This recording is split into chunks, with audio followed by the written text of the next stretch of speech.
Hello दोस्तों, तो जैसा कि पिछले एपिसोड में हमने देखा कि चूफेंग अपना टैलेंट टेस्ट देने के लिए किंगलोंग एकेडमी आया हुआ था, लेकिन स्पिरिचुअल टावर को टच करने के बाद तो चूफेंग उसके फर्स्ट लेवल को भी एक्टिवेट नहीं कर पाता, जिसकी वजह से सब लोग उसका मजाक उड़ा रहे थे। असल में ये बात पूरी तरीके से सच नहीं थी, क्योंकि उन लोगों के जाने के बाद हमें देखने को मिला कि स्पिरिचुअल टावर में पर्पल लाइट चमक रही थी, यानी कि वो पीक स्टेज को एक्टिवेट कर पाया। जो करने के बाद एपिसोड के लास्ट में हमने देखा कि चूफेंग यहाँ अपने फादर से मिलने के लिए आता है, जहाँ वो उनसे सवाल करते हुए पूछता है कि आखिर मैं हूँ कौन। दूसरी तरफ चूफेंग के फादर भी उसे सब कुछ सच सच बताना शुरू कर देते हैं कि चूफेंग उनकी असली औलाद नहीं, बल्कि कई साल पहले एक बैगर ने चूफेंग को यहाँ उसके फादर के हवाले किया था, जिसके बारे में चूफेंग का फादर जरा कुछ नहीं जानता।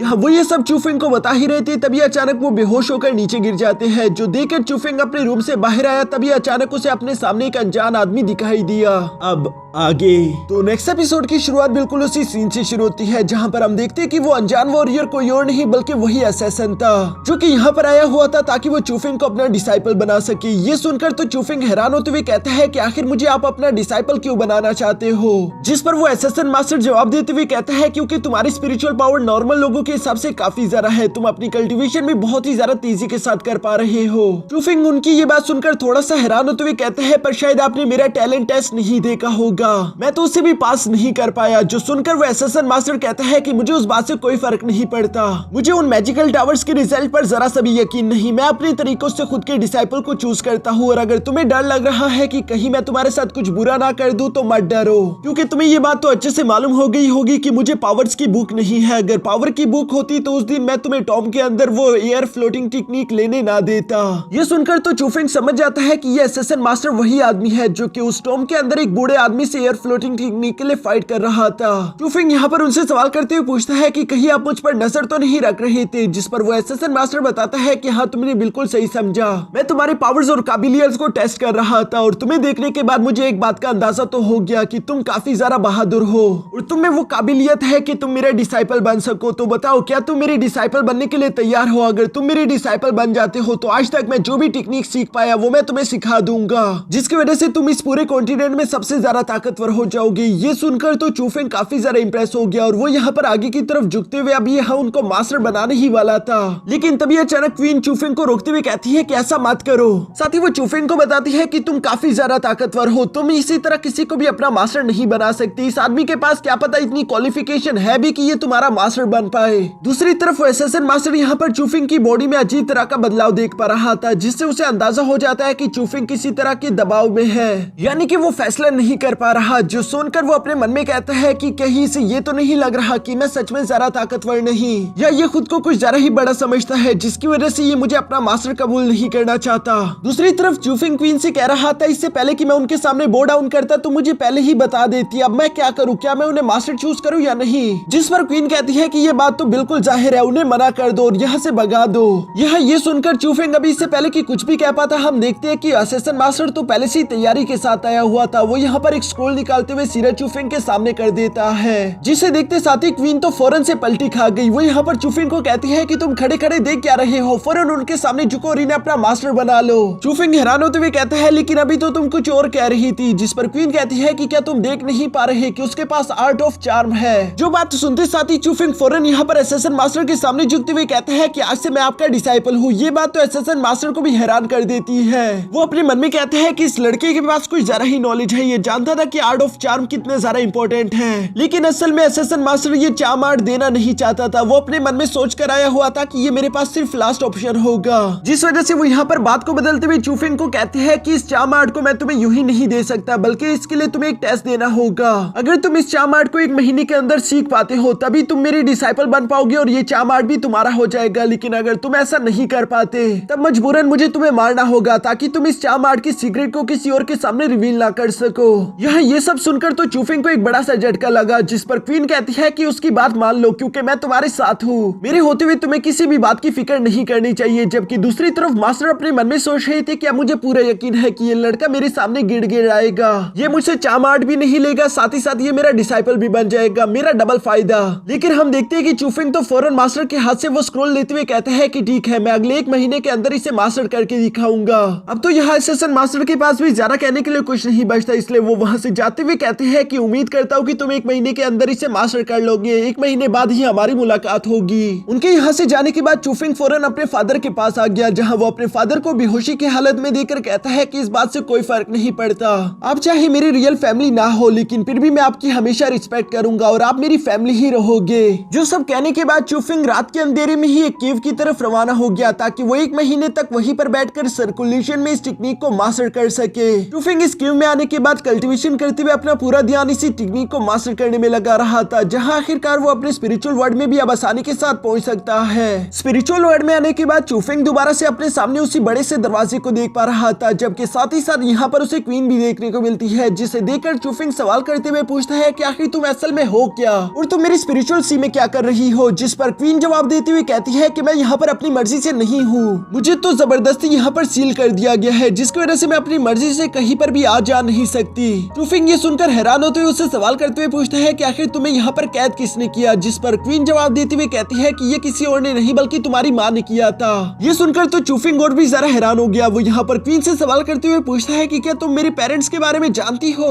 जो सुनकर क्वीन कहती है कि प्लीज मुझे उन लोगों के बारे में याद मत दिलाओ, उन्हें सोचकर तो मुझे गुस्सा आता है, साथ ही साथ एक बार मुझे बस यहाँ से बाहर निकलने दो, मैं उन सब लोगों को खा जाऊंगी। जो सुनकर चूफिंग कहता है कि इसका मतलब मुझे तुम्हें सील से आजाद नहीं करना चाहिए, तुम काफी जरा खतरनाक हो, क्या पता तुम मुझे ही नुकसान पहुंचा दो। ये सुनकर क्वीन जवाब देते हुए कहती है कि तुम्हारे कहने का मतलब क्या है, मैं पिछले 15 साल से तुम पर नजर रख रही हूँ और मैंने कभी तुम्हें नुकसान नहीं पहुंचाया, मैं हमेशा से ही तुम्हारा ख्याल रखती रही। उस दिन से जब तुमने पहली दफा अपनी आंखें खोली थी, वो सारे दिन मुझे याद है जब तुम अपने बिस्तर गीला करते थे, और वो दिन भी जब तुम थोड़े से बड़े हुए और तुम्हारी पिटाई तुम्हारे कजन लगाया करते थे। और ये कहते हुए वो लगातार उसके पिटाई वाले दिन याद दिलवा रही थी। जो सुनकर चूफिंग कहता है कि अच्छा मैं समझ गया कि तुमने मेरा सारा बचपन देखा है। साथ ही यहाँ पर क्वीन एक्टिंग करते हुए कहती है कि पूरे 15 साल तक तुम्हारा ख्याल रखने के बाद अब तुम मुझसे यही कहोगे कि मैं तुम्हारे लिए खतरनाक हूँ, तुमने तो मेरा दिल ही तोड़ दिया। साथ ही वो रोने की एक्टिंग करते हुए कहती है कि चूफिंग तुम बहुत ही जरा बुरे हो, मैं तुमसे आइंदा कभी बात नहीं करूंगी। यहाँ चूफिंग भी उसकी एक्टिंग देखकर क्वीन की बातों में आ गया था, जबकि साथ ही साथ उसे पहली दफा देखने को मिला कि अंडे के अंदर एक छोटी सी बच्ची थी, जिसे देखकर चूफिंग हैरान होते हुए कहता है कि तुम एक लड़की हो। क्वीन रोते हुए जवाब देती है कि इस बात से क्या फर्क पड़ता है। जो सुनकर चूफिंग कहता है कि अच्छा मैं सब समझ गया, मैंने जो कुछ भी कहा उसे भूल जाओ, मैं गलत था, प्लीज अब रोना बंद करो। ये कहते हुए चूफिंग यहाँ धीरे धीरे उसके करीब आ रहा था, जहाँ गलती से चूफिंग उसके अंडे पर हाथ टच कर देता है। जो करते साथ ही हम देखते हैं कि यहाँ उस अंडे ने चमकना शुरू कर दिया था। चूफिंग हैरान होते हुए कहता है कि आखिर यहाँ पर ये सब क्या हो रहा है, मैं खुद को छुड़वा क्यों नहीं पा रहा। जबकि साथ ही साथ हम यहाँ पर क्वीन को देखते हैं, जो कि इवल्स की तरह खड़े होते हुए सीधे चूफिंग के करीब आ गई, जहाँ वो भी चूफिंग के हाथ को टच करती है। इसकी वजह से उस अंडे में धीरे धीरे करके क्रैक्स आना शुरू हो गई थी। चूफिंग हैरान होते हुए उससे सवाल करता है कि आखिर ये तुम क्या कर रही हो। जबकि चूफिंग के ये कहते साथ ही अचानक वहाँ पर एक ब्लास्ट होकर वो अंडा पूरी तरीके से टूट गया, जिसका मतलब क्वीन पूरी तरीके से आजाद हो चुकी है। चूफिंग यहाँ पर हैरानगी के साथ क्वीन को देख रहा था, जबकि क्वीन यहाँ पर मुस्कुराते हुए कहती है कि किसी ने सच कहा था कि मर्दों को बेवकूफ बनाना बहुत आसान काम है। और ये कहते साथ ही क्वीन यहाँ पर तेजी के साथ मूव करते हुए चूफिंग के काफी जरा करीब आ चुकी थी। वो चूफिंग से कहती है कि अब मैं तुम्हारे पास हूँ तो चलो बातें करते हैं। चूफिंग बेचारा तो हैरानगी के साथ सिर्फ उसे देखता जा रहा था, उसे समझ नहीं आता कि आखिर मैं इसके साथ क्या बात करूँ। इसलिए चूफिंग साइड पर मुंह फेर लेता है, जो बात क्वीन को बिल्कुल भी अच्छी नहीं लगती। वो यहाँ पर चूफिंग को बताती है कि मैं पिछले 15 साल से यहाँ इस सील में कैद थी, इतनी मुश्किल से तो मैं उस अंडे से आजाद हुई हूँ और अब तुम मुझसे बात भी नहीं करना चाहते, ये बिल्कुल भी अच्छी बात नहीं। चूफिंग उसकी ये बातें सुनकर कहता है कि अच्छा ये बताओ कि तुम्हारे सील का पूरा राज क्या है, तुम्हें कैसे पता था कि मैं उसे खोल सकता हूँ। जिस पर क्वीन जवाब देते हुए कहती है कि मुझे नहीं मालूम था, मुझे आज से 15 साल पहले तुम्हारी माँ ने इस सील में कैद कर दिया था और फिर आज के दिन तुम्हारे हाथ की छूते साथ ही अचानक ये सील टूट गई। मुझे इसके बारे में अंदाजा होता तो मैं ये काम तुमसे पहले ही करवा चुकी होती। चूफिंग उसकी ये बात सुनकर कहता है कि मतलब तुम्हारी आजादी की चाबी मैं था। जो सुनकर क्वीन कहती है कि हाँ तुमने बिल्कुल सही कहा और मैं तुम्हें इसका इनाम भी दूंगी। जो कहते साथ ही क्वीन यहाँ पर अपनी पावर्स का इस्तेमाल करते हुए चार्म आर्ट को काफी आसानी के साथ चूफिंग की बॉडी के साथ फ्यूज कर देती है, जिसकी वजह से चूफिंग ने उस टेक्निक को महीने के बजाय सिर्फ कुछ ही लम्हों में सीख लिया। ये देखकर चूफिंग बहुत ही हैरान हो गया। जिस पर क्वीन कहती है कि फिक्र मत करो, मैं तुम्हारी उस नकली मास्टर से तो काफी ज्यादा पावरफुल हूँ। तुम्हारा वो असैसिन मास्टर एक स्पिरिट वर्ल्ड का क्रीचर है जो कि फिलहाल तो बहुत ही ज्यादा कमजोर है, लेकिन उसके पास ये टेक्निक अच्छी थी, इसलिए मैंने तुम्हें उसे अपना मास्टर बनाने की इजाजत दे दी। यहाँ चूफिंग स्पिरिचुअल वर्ल्ड के क्रीचर के बारे में सुनकर हैरान होते हुए सवाल करता है कि आखिर ये क्या है। जिस पर क्वीन चूफिंग को बताती है कि तुम इन्हें स्पिरिट के नाम से भी जान सकते हो। ये कुछ ऐसे क्रीचर है जो कि हेवन की तरफ से भेजे गए, इनको अपनी कल्टीवेशन करने में ज्यादा मेहनत नहीं करनी पड़ती, साथ ही साथ ये बहुत ही ज्यादा खतरनाक होते हैं। अगर तुम्हें इनके बारे बारे में जानना चाहो तो मैं तुम्हें बता सकती हूँ कि तुम्हारे यहाँ स्पिरिचुअल वर्ल्ड में भी दो क्रीचर्स मौजूद हैं। अगर वो दोनों क्रीचर स्पिरिट चाहे तो इस पूरे के पूरे कॉन्टिनेंट को डिस्ट्रॉय कर सकते हैं। उनमें से एक क्रीचर थोड़ा सा वीक है और दूसरा काफी स्ट्रॉन्ग। जो सुनकर तो चूफेंग काफी जरा हैरान हो गया था। वो उससे सवाल करते हुए पूछता है कि आखिर तुम किस बारे में बात कर रही हो, जिस पर क्वीन बताती है कि क्या तुम इस सामने के दरवाजे को देख पा रहे हो। इस दरवाजे के पीछे वो कमजोर वाला स्पिरिचुअल क्रीचर कैद है, जबकि दूसरा स्ट्रॉन्ग वाला स्पिरिचुअल क्रीचर तो तुम्हारे साथ खड़ा है। चूफेंग उसकी सब बातें सुनकर समझ गया कि वो खुद के बारे में बात कर रही है, इसलिए चूफेंग तो घबरा चुका था। लेकिन दूसरी तरफ क्वीन मुस्कुराते हुए वहां पर फौरन एक बैरियर क्रिएट कर देती है, जहां वो चूफेंग को बता रही थी कि अभी के लिए मेरी कल्टीवेशन काफी जरा कमजोर है। अगर तुम चाहो तो मैं तुम्हारे साथ एक कॉन्ट्रैक्ट साइन कर सकती हूँ। इस कॉन्ट्रैक्ट को साइन करने के बाद मैं तुम्हारी मदद करूंगी ताकि तुम गोंग युआन को हरा सको। बदले में तुम्हें मेरी मदद भी करनी होगी। मुझे मॉन्स्टर्स के ओरिजिन लाकर दोगे ताकि मैं अपनी कल्टीवेशन को बढ़ा सकूं। अभी के लिए मैं काफी ज्यादा कमजोर हूँ। चूफेंग उसकी बात को मना करते हुए कहता है कि नहीं, क्या पता अगर तुमने मेरी ही जान ले ली। जिस पर वो जवाब देते हुए कहती है कि ऐसी बेवकूफी भरी बातें मत करो। अगर मैंने ऐसा किया तो तुम्हें मारने के साथ साथ मैं भी यहाँ पर मारी जाऊंगी, इसलिए मेरा ऐसा कोई भी मकसद नहीं। फौरन से इस फॉर्मेशन में आकर खड़े हो जाओ। मैं अपनी इसी कल्टीवेशन के साथ ज्यादा देर तक इस फॉर्मेशन को बनाकर नहीं रख सकती। चूफेंग यहाँ पर क्वीन की बातों को मानते हुए आखिरकार उस फॉर्मेशन में आकर खड़ा हो गया, जहाँ इन दोनों के दरमियान एक कॉन्ट्रैक्ट साइन हो जाता है। इसके बाद चूफेंग होश में आ गया था, जहाँ वो क्वीन को एगी का नाम देते हुए कहते हैं कि एगी, क्या तुम मेरी बात सुन पा रही हो। क्वीन चूफेंग की ये बात सुनकर कहती है कि बेशक मैं अंडे से निकली, लेकिन मैंने तुम्हें पहले भी कहा था मुझे तुम क्वीन कहकर पुकारोगे। जिस पर चूफेंग अपना सवाल पूछते हुए कहता है कि मैं तुमसे बस एक ही बात पूछना चाहता हूँ, अगर मैं तुम्हारी मदद करूँ तो उसके बदले मुझे और क्या मिलेगा। जिस पर क्वीन जवाब देते हुए कहती है कि जब तक तुम मेरी मदद करते रहोगे तब तक मैं तुम्हें अपनी ताकत इस्तेमाल करने दूंगी। जो सुनकर तो चूफेंग काफी खुश हो गया था। वो कहता है कि थैंक यू एगी, लेकिन क्वीन को उसका ये नाम बिल्कुल भी पसंद नहीं आ रहा था। वो गुस्सा होते हुए कहती है कि मैंने तुमसे कहा ना मुझे क्वीन कहकर पुकारो। इसके बाद सीन शिफ्ट कर सुजाकू सिटी के सू फैमिली पर आ जाता है, जहाँ पर हम देखते हैं कि शेंगुआन फैमिली का फर्स्ट प्रिंस भी वहाँ पर आया हुआ था। और वो यहाँ पर सू फैमिली के पैट्रिक से कहता है कि मैं यहाँ पर आया हूँ ताकि मैं आपसे स्यूमी का रिश्ता मांग सकूं, क्योंकि मुझे आपकी बेटी पसंद है और मैं उससे शादी करना चाहता हूँ। जो सुनकर मास्टर सू कहते हैं कि तुम्हारे कहने का मकसद क्या है। जिस पर यंग प्रिंस काफी ज्यादा एटीट्यूड के साथ अपनी बात को क्लियर करते हुए बताता है कि आपको ये बात तो मालूम होगी कि हमारे शेंगुआन और आपकी सू फैमिली में बहुत पुरानी दुश्मनी है, इसलिए मैं आप लोगों के पास ये अपॉर्चुनिटी लेकर आया हूँ कि आप मेरी शादी स्यूमी के साथ करा दो। अगर आप ऐसा नहीं करते तो। यहाँ पर यंग प्रिंस की ये सारी बातें सुनकर तो स्यूमी काफी ज्यादा घबरा चुकी थी, जबकि उसकी बहन यहाँ पर कहती है कि तुम्हें ये बात अच्छे से मालूम होगी कि तुम इस तरह से आकर हमें नहीं धमका सकते। और दूसरी बात, तुम एक शेंगुआन फैमिली से हो, हम लोग सू फैमिली के लोग हैं, हमारे बीच कभी भी शादी का रिश्ता नहीं कायम हो सकता।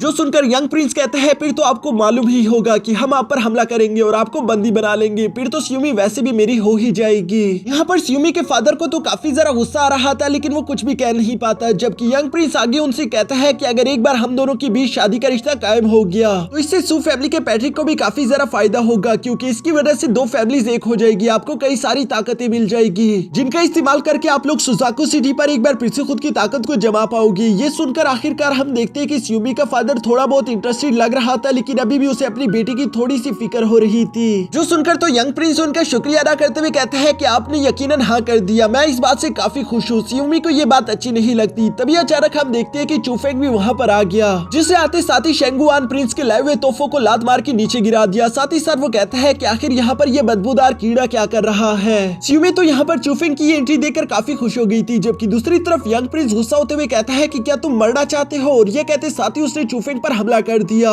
जो देखकर चूफेंग भी घबराता नहीं, बल्कि इन दोनों के दरमियान एक जबरदस्त फाइट शुरू हो चुकी थी, जहाँ दोनों ही एक दूसरे का मुकाबला बराबरी से कर रहे थे। ये देखकर तो सू फैमिली का पैट्रिक भी हैरान होते हुए कहता है कि आखिर ये लड़का है कौन जो कि इतनी बहादुरी के साथ शेंगुआन के प्रिंस के साथ फाइट कर रहा है। मिस यूरोन यहाँ पर अपने फादर की ये बात सुनकर उन्हें बताती है कि ये हमारे किंगलोंग सेक्ट का एक कोर डिसाइपल है, जिसका नाम चूफेंग है। साथ ही साथ इसकी और स्यूमी की काफी अच्छी दोस्ती भी है। यहाँ पर चूफेंग का नाम सुनकर वो समझ गए थे। वो कहते हैं कि कहीं ये वही लड़का तो नहीं जिसने गोंग के साथ पंगा ले लिया। यहाँ पर ये सब लोग इसी तरह की बातें कर रहे थे, जबकि दूसरी तरफ मैदान में हम देखते हैं कि चूफेंग और यंग प्रिंस के दरमियान अभी भी फाइट चल रही थी, जहाँ यंग प्रिंस एक पावरफुल टेक्निक का इस्तेमाल करते हुए चूफेंग को हट करके पीछे फेंक देता है। चूफेंग को ये हिट खाता हुआ देखकर स्यूमी तो परेशान हो गई थी, जबकि साथ ही साथ यहाँ पर क्वीन चूफेंग से कहती है कि आखिर तुम इस लड़की के लिए खुद को दांव पर क्यों लगा रहे हो। अगर तुमने इसी के साथ फाइट करनी ही है तो क्यों ना मैं तुम्हारी मदद कर दूं। जिस पर चूफेंग उसे मना करते हुए कहते हैं कि नहीं, मुझे तुम्हारी मदद की कोई जरूरत नहीं। और ये कहते साथ ही चूफेंग ने अपने हैंड साइंस को क्रिएट करते हुए पहली दफा अपने चार्म साइकिल को एक्टिवेट कर लिया,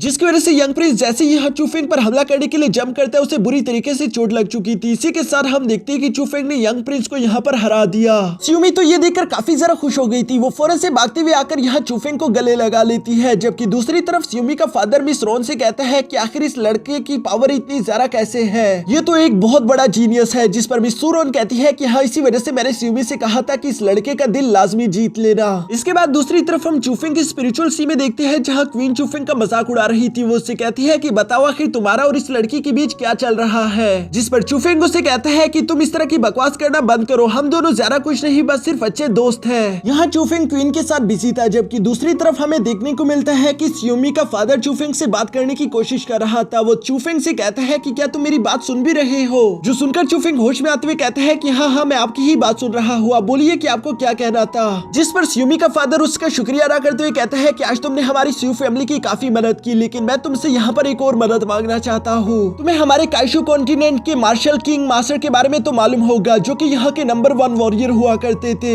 आज से कई हजार साल पहले जब उनकी मौत हुई तो उन्हें एक एम्परर टॉम में दफना दिया गया, जहाँ पर उनके कई सारे ट्रेजर्स भी मौजूद हैं। अगर किसी ने भी इस एम्परर टॉम को ढूंढ कर हासिल कर लिया तो वहाँ से उसे काफी सारे इनामात मिलेंगे, जिसकी वजह से वो बहुत ही अमीर हो जाएगा। मैं और मेरी बेटियां भी इसी एम्परर टॉम की तलाश कर रही है, क्या तुम इस पे हमारी मदद करोगे? जो सुनकर चूफेंग थोड़ा सा इंटरेस्टेड तो लग रहा था, लेकिन वो यहाँ इसके बारे में कुछ भी नहीं कहता। जो सुनकर सू पैट्रिक यहाँ पर चूफेंग से कहते हैं कि वैसे तुम मेरी बेटी सियुमी के बारे में क्या सोचते हो? जो सुनकर तो चूफेंग हैरान हो गया। वो यहाँ सू पैट्रिक से सवाल करते हुए पूछता है कि आपके कहने का मतलब क्या है, जिस पर सू पैट्रिक उसे अपनी बात क्लियर करते हुए बताता है कि अगर तुमने मेरी डील मान ली और तुमने मेरे साथ इस एम्परर टॉम को ढूंढने की कोशिश की, जिसकी मदद से तुम्हें काफी सारा पैसा मिलेगा, साथ ही वहाँ पर मौजूद ट्रेजर को इस्तेमाल करके तुम अपनी कल्टीवेशन को भी बढ़ा पाओगे, और इस डील को पूरी करने की वजह से मैं तुम्हें अपनी बेटी का हाथ भी दे दूंगा। तो बताओ तुम इसके बारे में क्या सोचते हो? जो सुनकर तो चूफेंग गहरी सोच में पड़ गया, जबकि क्वीन यहाँ पर चूफेंग से कह रही थी कि उसकी ये डील एक्सेप्ट कर लो, क्योंकि इस डील की वजह से तुम्हें पैसा, लड़की और ताकत सब कुछ एक साथ मिल रहा है। जो सुनकर भी चूफेंग उसे चुप कराते हुए कहता है कि नहीं, मैं इसके लिए बिल्कुल भी एग्री नहीं हूँ। सियुमी एक बहुत ही अच्छी लड़की है, मैं उसे डिजर्व नहीं करता। साथ ही साथ आप सियुमी का सौदा बिल्कुल भी पैसों के साथ नहीं कर सकते। ये कहते हुए चूफेंग वहाँ से रवाना हो गया, जबकि दूसरी तरफ सियुमी को ये सब बातें सुनकर काफी बुरी लगी। वो यहीं पर रोना शुरू कर देती है, क्योंकि असल में तो वो चूफेंग को काफी पसंद करती थी। उसे लगता है कि शायद चूफेंग उसके लिए कुछ भी फील नहीं करता। और इसी के साथ हमारा ये एपिसोड यहीं पर खत्म हो जाता है।